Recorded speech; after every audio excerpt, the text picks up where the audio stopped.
Dan Santi tuh ngebawa bulu kemaluan Adit ini ke dukun buat dijampi-jampi. Bulu kemaluannya Adit ini dibakar sama si dukun sambil dibacain mantra. Mantra itu kayak gini. Assalamualaikum salam, sangkan paraning dumadi, sing tak suwun langsing tak puji dumateng, Gusti Mugo aku dadi asihing si jabang baine. Bla bla bla bla bla, sebut nama panjang Adit. Dan abu dari bulu kemaluannya Adit itu dicampur ke dalam jamu yang bakal dikasih ke Adit, termasuk juga air liur yang udah dimasukin jamu itu. Anjir, berarti jamunya campuran air liurnya Santi sama bulu kemaluannya Adit sendiri. Dan dia minum tuh airnya. Diminum sama Adit? Iya. Kurang ajar. Singkat cerita, setelah berhari-hari selalu dikasihkan tuh jamunya sama si Roy.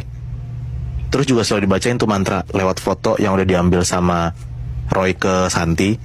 Dan ternyata kayaknya peletan udah berhasil nih, Bi. Nah, Tante Santi tuh mulai kelihatan sering banget datang ke rumah daripada sebelumnya. Dan awalnya Adit tuh kan biasa-biasa aja, yang gue bilang kan, cuman being nice aja sama tantenya. Tapi sekarang lama-lama Adit tuh selalu excited kalau si Santi tuh datang.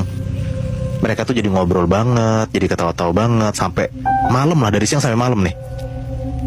Nah, pas malam Tante Santi pulang, hal-hal aneh tuh sering terjadi lah ke Adit ini. Adit selalu mimpin Tante Santi. Terus yang di pikiran Adit tuh cuma Tante Santi aja. Sampai Adit nih kayak orang halu, Bi, Nat. Katanya tuh dia lihat Tante Santi di jendela lagi lambai-lambaian tangan gitu buat ngajak Adit keluar. Terus juga pernah katanya Adit tuh ngerasa lagi tidur, di sampingnya tuh ada Tante Santi. Dia tuh melukin Tante Santi, dan dia tuh senang banget tidur ditemenin Tante Santi karena semalaman tuh gak bisa tidur. Nah, Adit juga sering katanya ngigo dan nyebut nama Tante Santi mulu.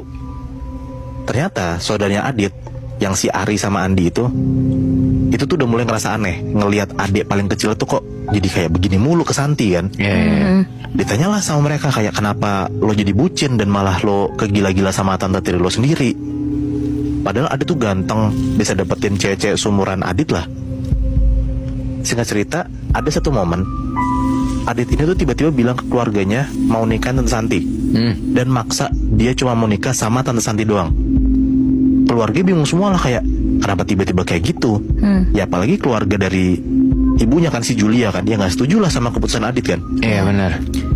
Ini kan adik bapaknya, walaupun tante tiri tapi tetap aja itu tantenya gitu. Dan harusnya yang tadi gue bilang, Adit tuh dapet cewek sumuran dia tuh segampang itu. Nah, dikasih tau kayak gitu sama keluarganya, Adit gak terima dan malah ngamuk-ngamuk, Bi, Nat, dan minta tetap nikah sama tantenya sendiri, Tante Santi itu.